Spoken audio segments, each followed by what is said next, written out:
Welcome to WP Bosses episode 19. We've got Mr. Wil Brown here with us today. Let's go around this very large room of guests and introduce ourselves. Nick, who are you?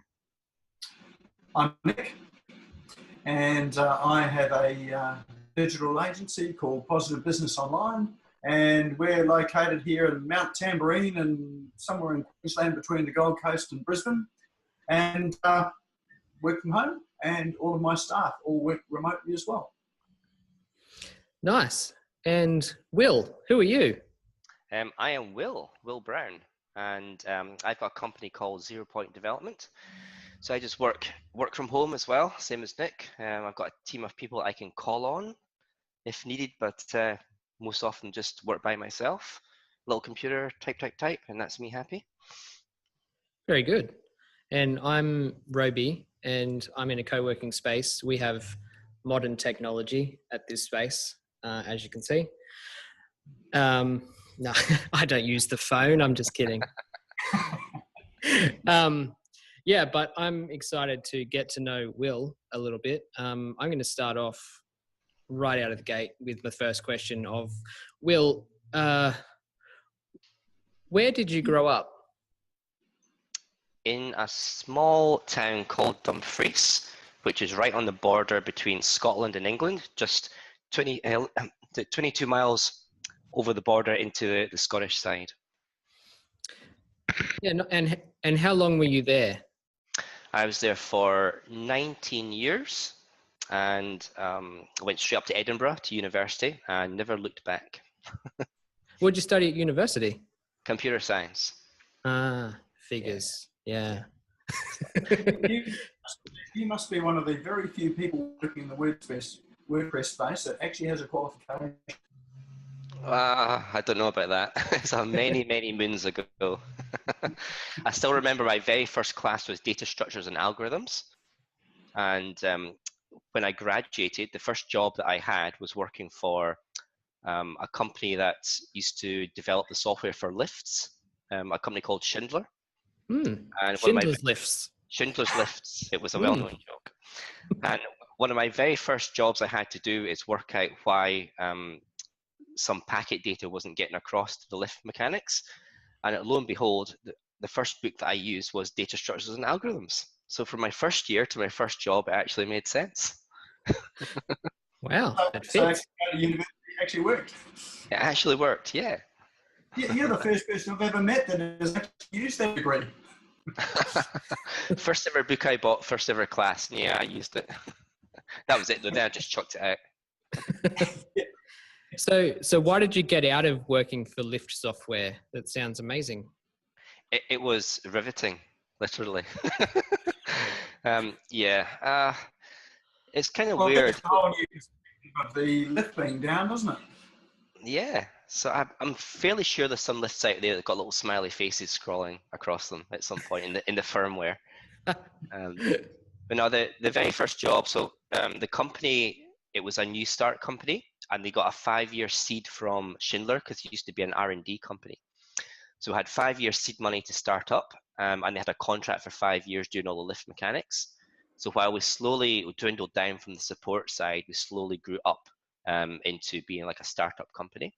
So I was the 13th person to join there, and we basically started looking at Java, C++, getting into like the Lotus Notes groupware type area as well. So we kind of migrated away from the lift side and more into the more kind of social messaging aspect for that. Yeah, okay. So I was the first person in Scotland to be certified for Lotus Notes in Domino. And that's going back to, when would that be? 1999, I think, 98 or 99. And have you used Lotus Notes since then? Not since 2000, no. Okay. Probably a whole lot of people listening that have got no idea what Lotus Notes is. No. Essentially, it's a kind of a groupware, shareware type idea where you had a client and you had databases that you could develop, and the databases is like a access on steroids, but the front end was really nice. So you could have forms and pages, and it used Visual Basic in the back end from a programming point of view, where you could connect all the stuff. And then they quickly brought in a web server called Domino. So you could then host these databases, or apps as they were called, on the web server. So that really kind of took us into the web server space. So very soon we migrated away from the client, and we're using all the apps on the web browser, and then that got into Java servlet pages, and that's where my kind of web experience kind of grew up from. So what was the transition from that to ending up in the WordPress space? Well, I went to work for some of the financial companies in Scotland. Just kind of did a little of a stint round about the big banks, the big financial institutions. And you're sitting in your cubicle one day, and you pick up the phone for a support, and they don't ask you what your name is. They just ask you, what's your staff ID, right? And I just thought, why am I working in this soulless gray area where nobody wants to know my name? They just want to know a number. So I decided, well, I have enough knowledge. I could see people as well, other people starting to write sites and websites. So I thought, yeah, I could do that. I could go that alone. So I did. I quit my corporate job. I worked in a bar for 3 or 4 years while building up my initial business, up until a point where I had enough clients to go full time. Did the bar have free Wi-Fi? The bar had no Wi-Fi. No, not until the year I left. And then they got in some public system where you had to print out a little ticket, and it gave you internet access for 30 minutes for free. Yay. Oh, nice. So they only have internet cafes here. They only have internet cafes here in Australia. I've never heard of an internet bar, but that would be, I'm sure they do these days. Yeah. Sorry, I'm just having ideas. Go on. We were talking about bars, weren't we? So you were building websites for people at that stage? Yep. So around about 2000, when would that be? 2003, 2004, started building up the initial business. So what were you using for websites back then? Oh, wow. Dreamweaver. Yeah, Adobe Dreamweaver I started on. And just clients. There was, what internet service did I use? There was a service called Demon Internet, and they were one of the first dial-ups in the UK. So I used them to host the first client websites. But yeah, Dreamweaver, wow, that's going back a few years. And we had problems updating or uploading content to websites here. What would it have been like on just dial-up? Oh, well, back then you didn't really have very much for websites. So you're talking a few pictures, mostly text, flashing text, marquees, all the good stuff, the stripy vertical backgrounds that kind of caught your eyes. There wasn't so much of media back then, I guess. So FTP was okay. So you did that for how long? Well, I guess it kept on going. It kept evolving. So my first company is called Gravitational FX, and that went on until we moved over to Dublin, and I kind of wound down my UK clients. I got some clients in Ireland, 2008, 2010. Then moved over to Australia in 2012. And then one of the guys I had met in Ireland, we actually became business partners. So we kind of merged our own sole business together, and we created a company called Lime Canvas, which we were directors, so co-directors 50-50. So we gave that a shot for 3 or 4 years, which just, it just dissolved as it did. We kind of went our own separate ways after that, and I went back to being a sole trader, a freelancer, with rebranded myself as 0 Point Development. So when you were over in Dublin, you got into WordPress before you came to Australia, didn't you? Yep. So I guess as all good developers do, I started writing my own CMS system way back in the day. and ended up with about 4 different versions on different client websites. So I thought, oh, there must be something better. There must be something better. So did a little look around, and I actually tried quite a few content management systems. I tried Joomla.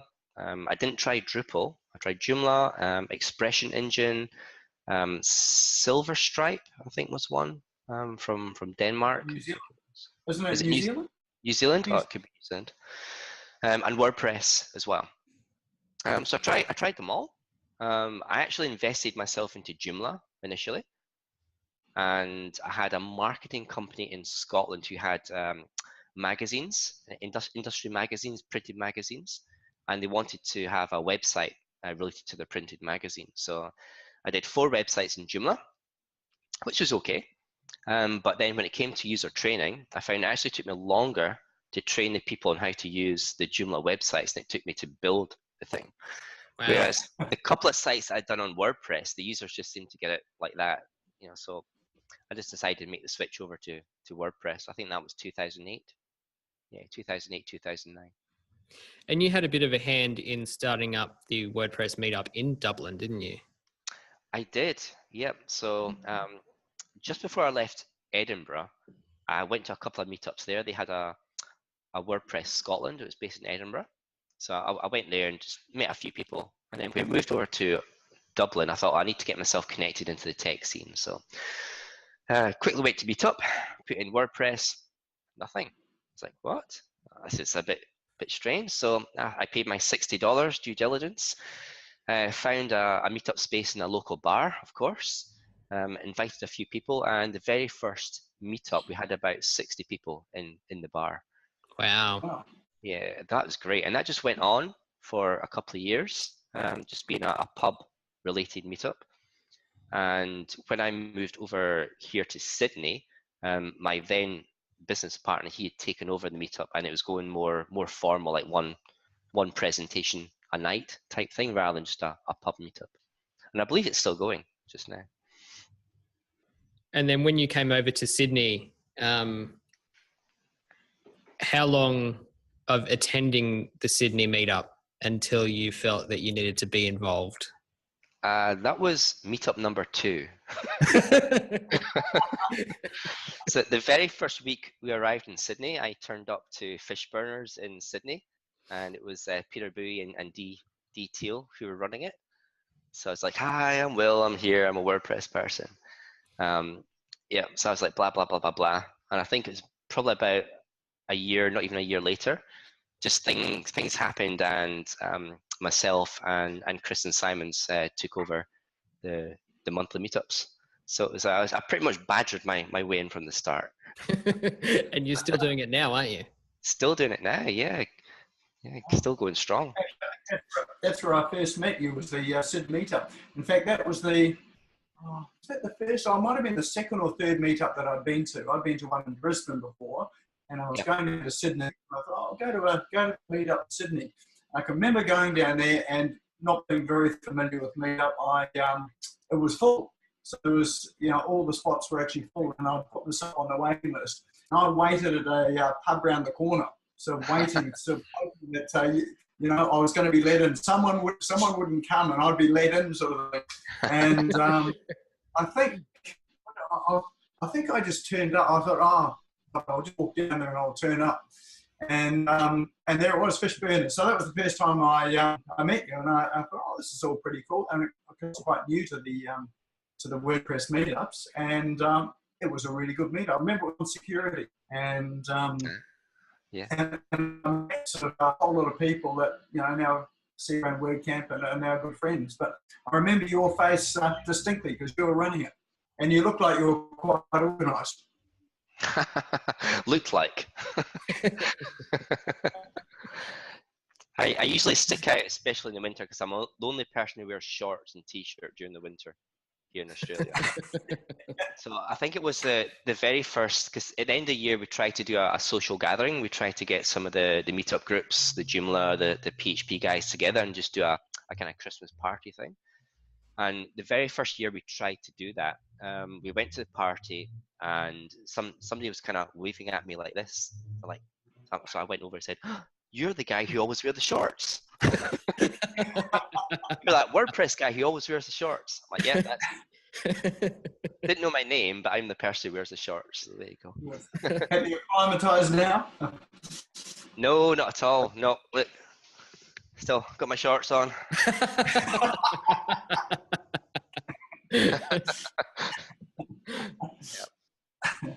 Nice. So obviously you couldn't get enough with just volunteering for the meetup.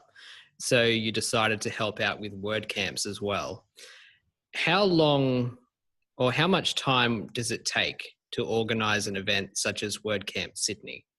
Okay, I can tell you exactly how long it takes. So I spoke at 2012, which was my first introduction to a WordCamp.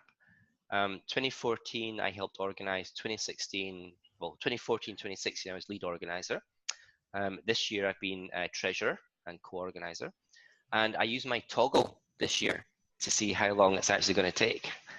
So as treasurer, and having done it twice before, 227 hours so far. Wow. Over what period of time? When did you start organizing this year's WordCamp?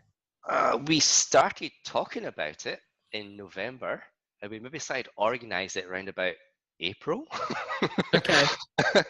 Yeah, so probably a good 3 months, I think, of like solid doing stuff in that. So it's a big time commitment to do. And it's not just you, there's multiple people in the organizing team.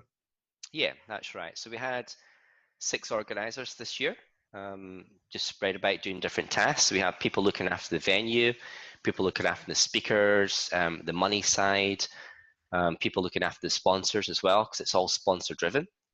It's a not-for-profit event. So we only charge $55 for the 2 days for the WordCamp, which is an absolute bargain.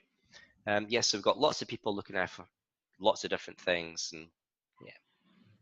So that's a lot of time and you don't get paid. So No, why it's do you do volunteer. I guess WordPress has been, this is the official statement. So WordPress has been good to me. So I want to give back to the community, you know? I guess unofficially, I like the pain.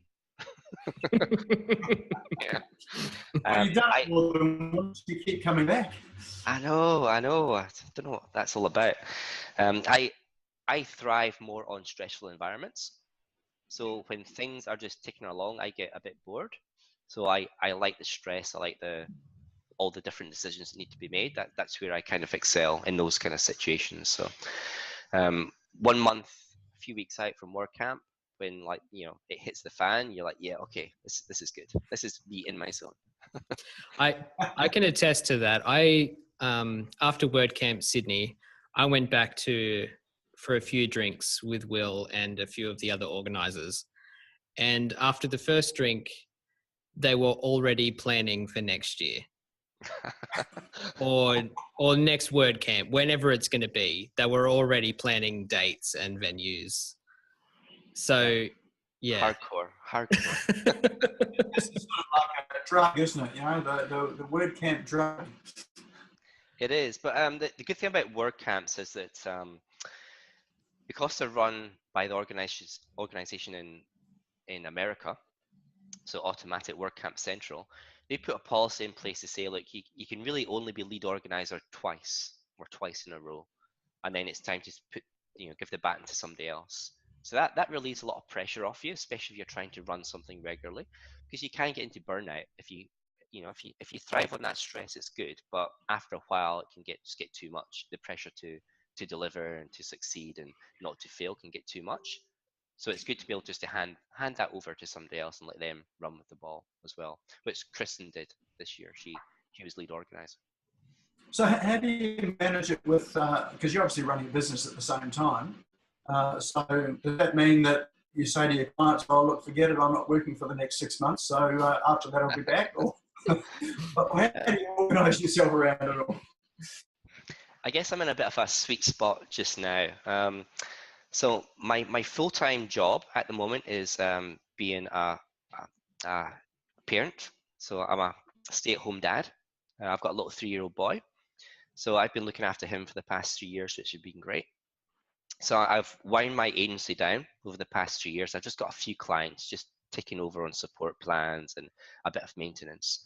So that's given me the luxury not to kind of define the amount of work that I do every week. So in having that kind of free time and free space just gives me the opportunity to do different things like WordCamp, so I can spend time with that, and just, you know, the small amount of clients that I have, they're fine with me going incognito every so often, or, you know, a little bit of work will pop up and I'll do some stuff. In fact, on the Saturday at WordCamp, sorry, I can't remember whose talk it was, but I had an urgent support request, so I was on the front row actually doing some work for a client at WordCamp. So. Oh, that's the joys of having a mobile business, isn't it? Or being remote, you can do it. Yep, you can choose what you want to do, where and when. It's great. Yeah.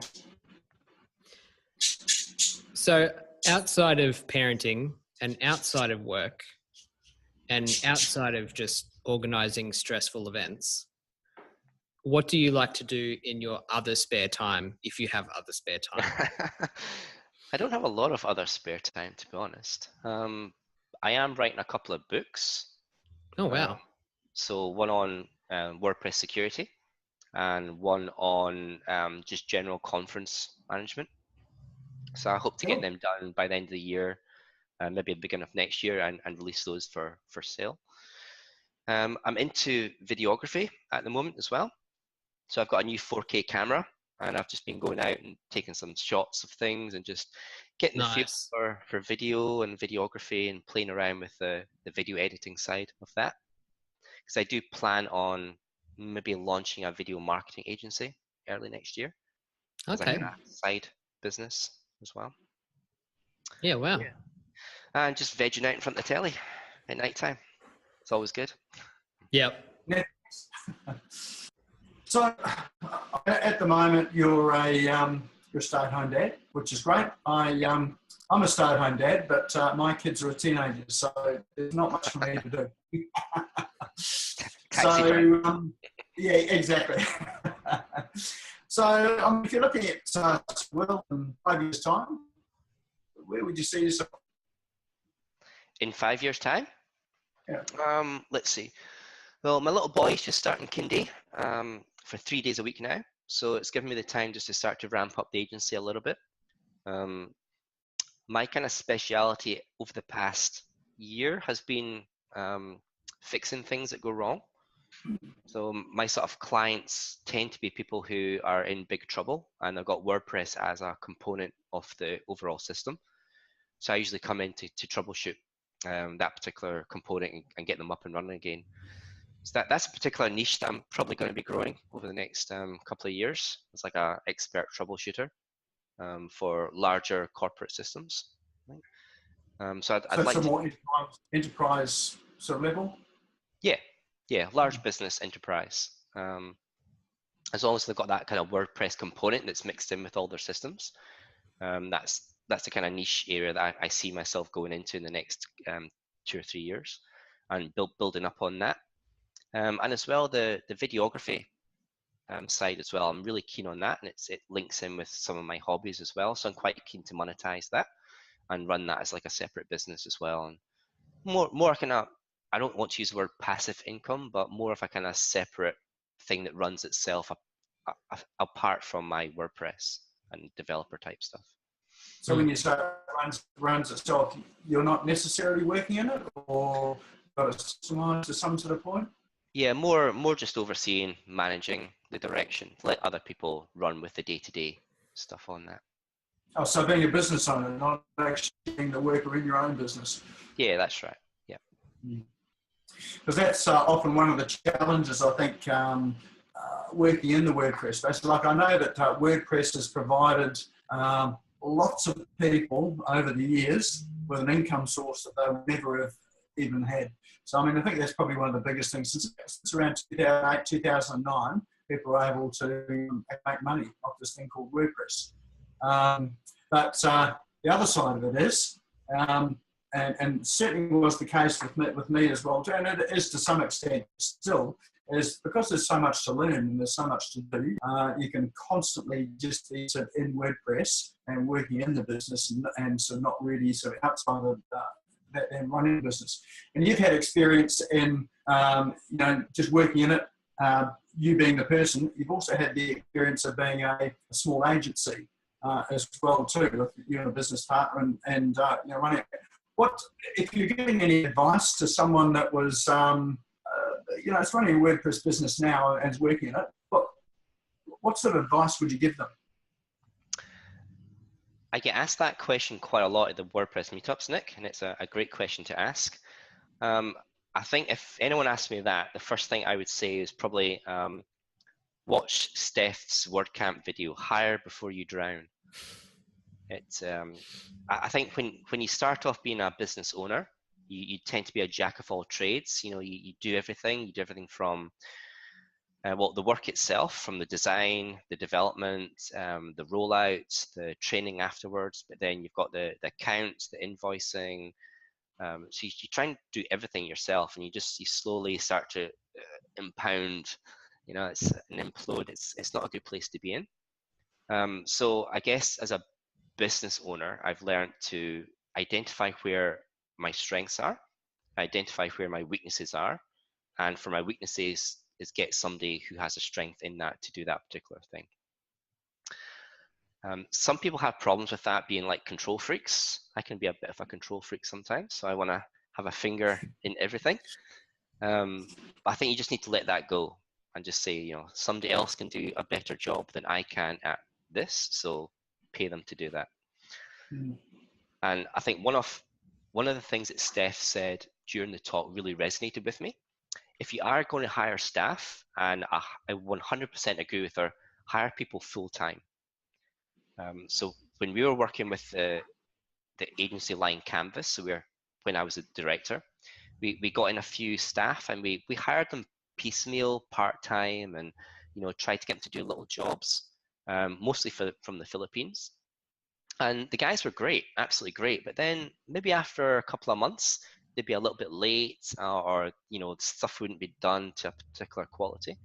And we soon found out that they couldn't survive on just a small amount of money that we were given for the jobs. They were doing another 3 or 4 jobs, So we quickly found if you're going to hire somebody, hire them full time and get them to have your 100% commitment. Otherwise, you're not going to get 100% of their time and effort for that.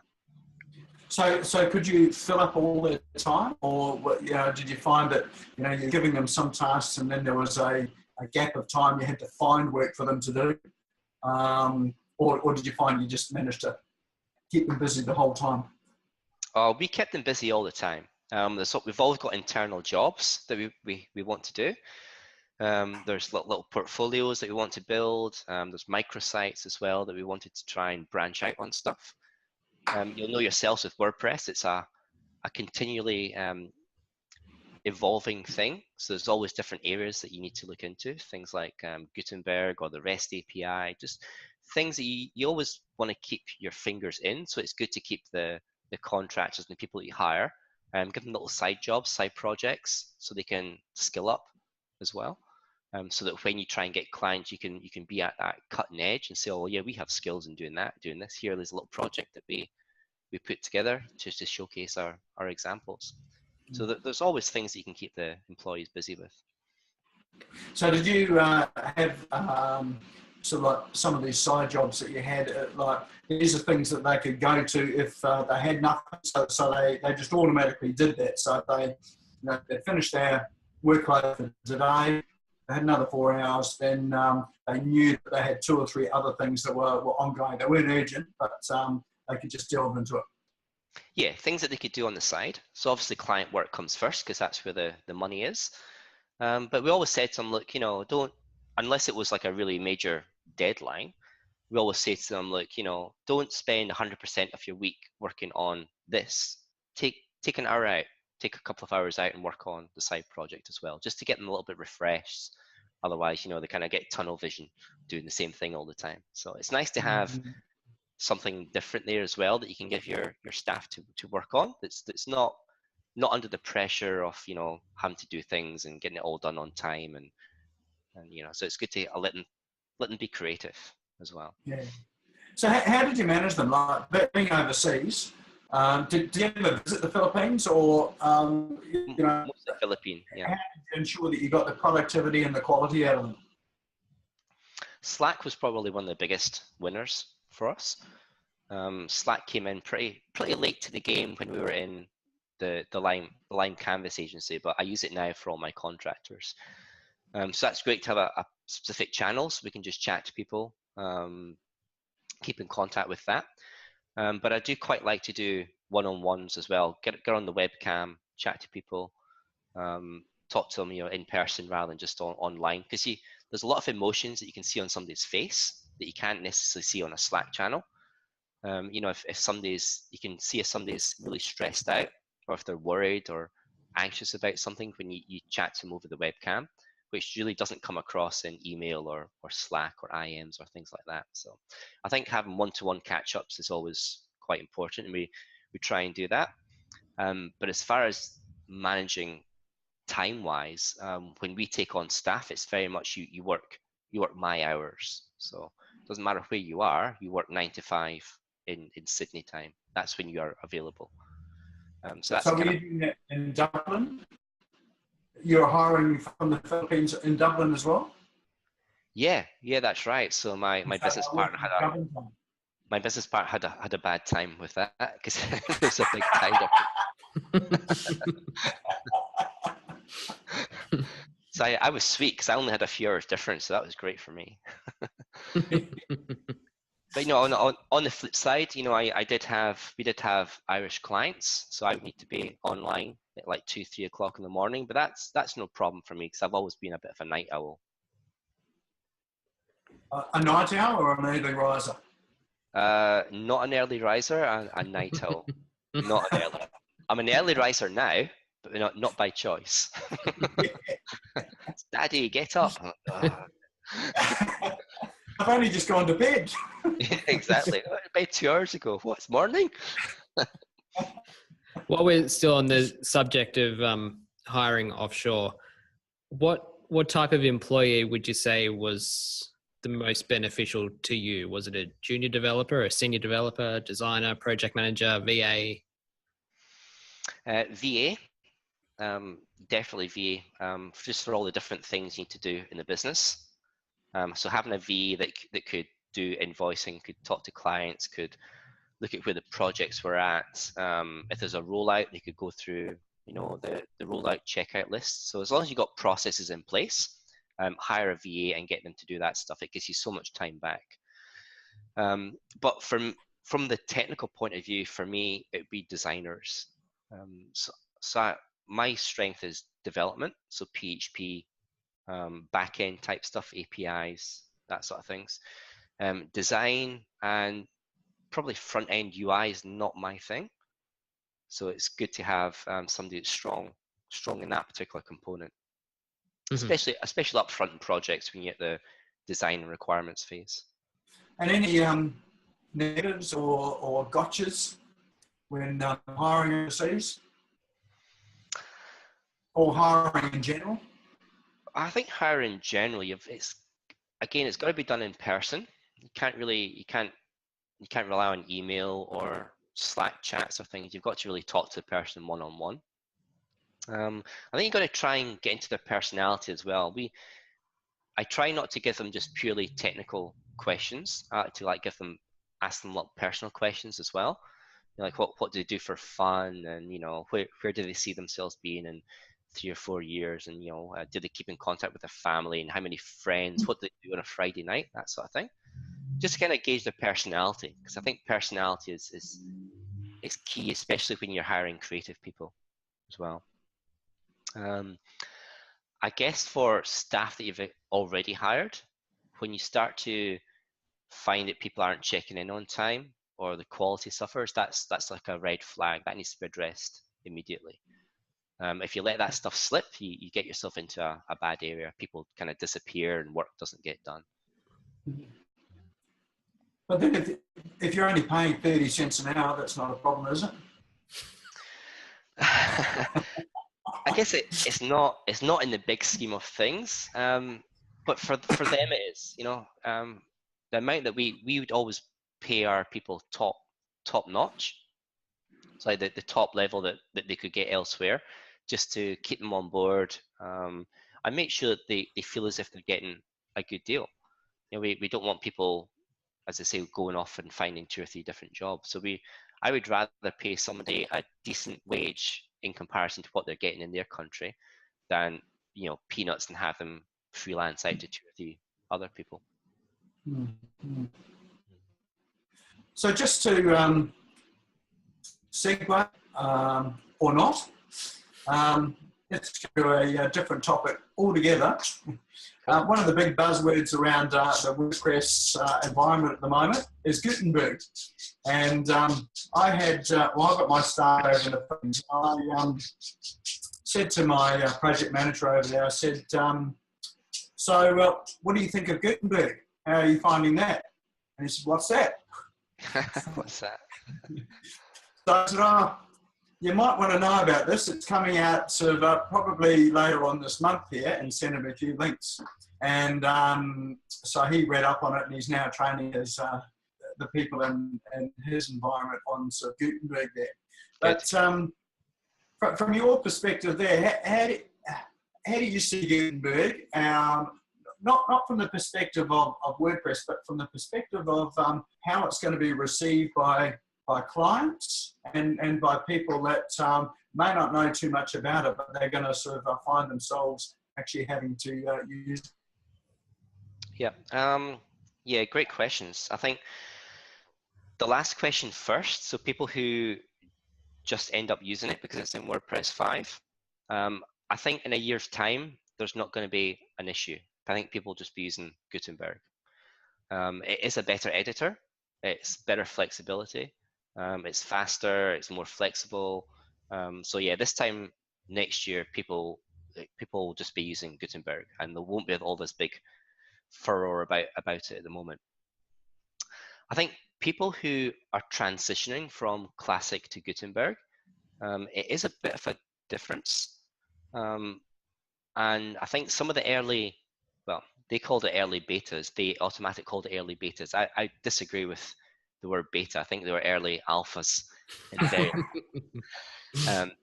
Yes, some of the very early prototypes, I think, rubbed people up the wrong way because it was so early and it couldn't do an awful lot. But having a look at what it can accomplish now, that Luke Carbis gave the keynote presentation at WordCamp, and he did a demonstration on what Gutenberg is now, and it just looks fantastic. I mean, there's nothing you can't do in Gutenberg that you can do in Editor just now. In fact, you can do more stuff with it. So I think as time goes on, people will like the new editing experience. I think they'll like the new flexibility and what they can do. As far as existing like corporate clients that you've got, I think that's going to be a matter for them. I think it's a matter of perception how you sell it to them. Also, you've got to think about things like training. So large companies have invested a lot of money in training their staff on how to use WordPress at the back end. So there's going to be an expense that they're going to have to incur in training people up on the new editor. So I think it's us. I think us as WP bosses have that. We need to be telling people how good it is and what the benefits are, kind of upselling it to try and get over that hump of leaving people behind, because we don't really want to have people using the classic editor, 2 years down the line, because it's old. It's never been changed for like 10 years. So Gutenberg is definitely the way to go, I think. From an architecture point of view, so some of the projects I've been involved in is very much taking data from a single source, like syndicating data out onto different devices. Gutenberg is going to be ideal for that because the way it uses blocks, and you can customize particular blocks. So I can see in the future people having particular data that they want to display on a website, very particular types of data, and they just create a new block for that data. So people in enterprise are going to love that kind of thing because you've got this little bit of data and you can just create a separate block for it, whiz it out, and it just plugs into WordPress, easy as. So I think the future of WordPress and Gutenberg is going to be very strong, especially I think it's going to be led by the corporates over the next couple of years. Mm-hmm.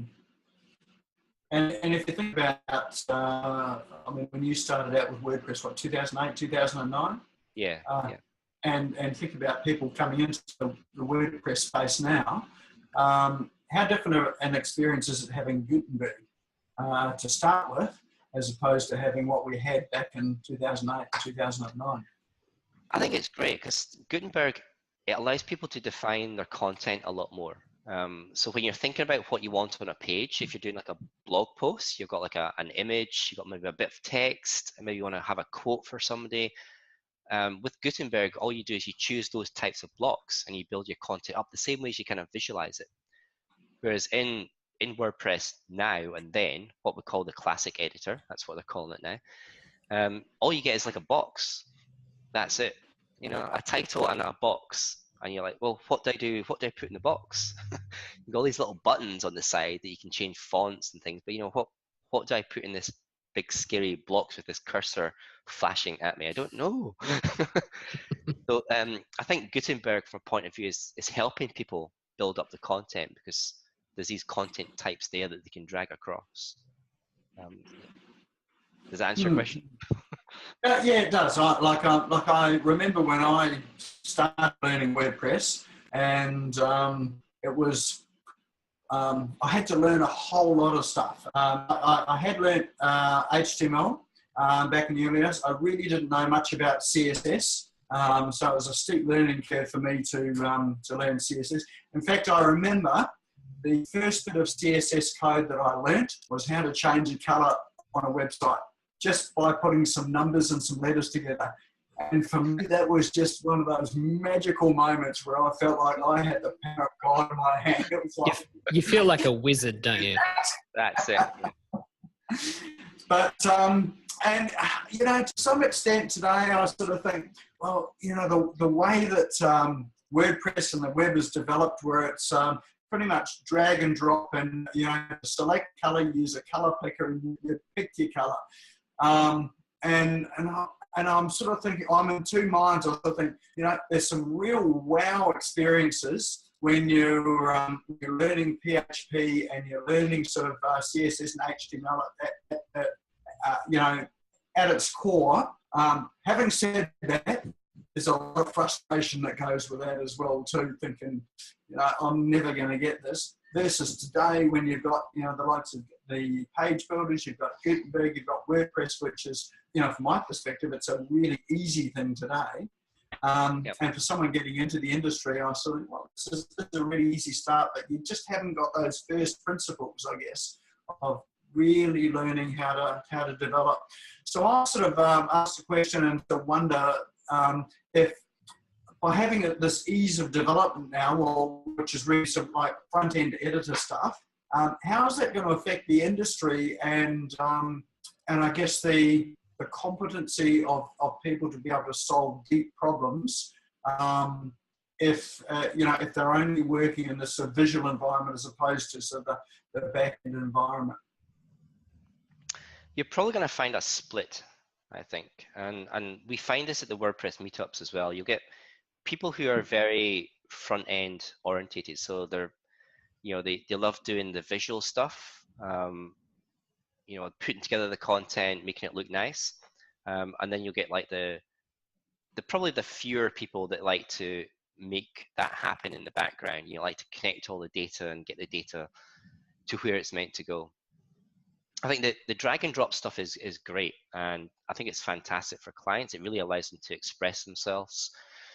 Allows us as developers to give them that freedom as well.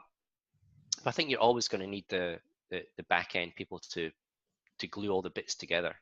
You know, with page builders, they work nicely in small business websites and blogs, I think.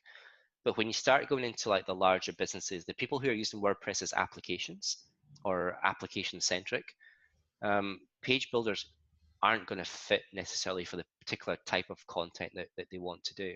So I think there's always going to be a niche there for developers that can do the back end stuff, and they can create create all these visual component blocks and things together, and that will appear in the front end pages that allow people to drag and drop nicely.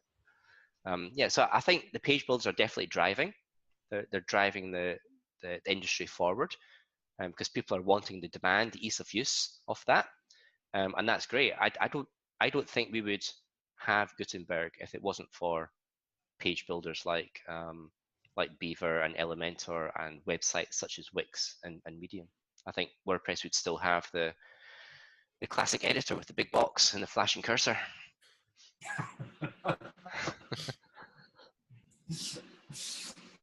So one sort of last thing from me is like the name Wil Brown.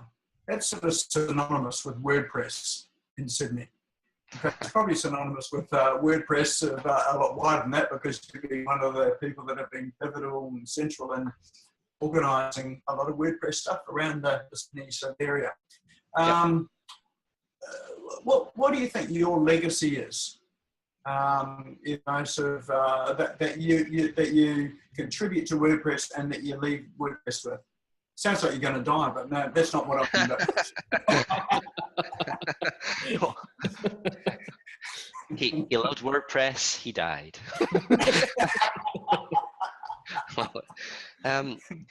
No, I like the whole ethos of automatic. You know, giving people democracy to do their own stuff, and I think it's great when people come to the meetups and you can see their frustration on their face because they can't do this, and then after a presentation or a sit down and one-to-one, they go, and they get it, and then they can start just creating content. If I've helped people to do that, I think that would make me a happy person. So just being able to allow people to express themselves online, say what they want to say online, I think that's wonderful. It just gives people that voice, that freedom. Yeah, so that'd be my legacy, I would think, if you want to call it that. But, you know, I just want to have a good time. I want people to have a good time, you know, be able to use WordPress in all different ways, explore, be creative. I think it's fantastic to see the amount of things that people are using WordPress for, not just necessarily blogs, but, you know, everything under the sun. Especially with the REST API, people can create smartphone apps with the WordPress backend. It's fantastic just how flexible the product is. That sounds like a guest presentation up in the Gold Coast WordPress Meetup, so I'm looking forward to you coming up. I look forward to me coming up. Nice. Well, we definitely appreciate all that you do with your meetups and the WordCamps and everything else you do, Wil. So thanks a lot for that. And thanks for coming on as a guest and letting us ask you personal questions. My pleasure. And I do need to say thank you to WP Engine for sounds like WordCamp. Thanks to WP Engine for sponsoring our Zoom license so that we can do that. Oh, that was not planned.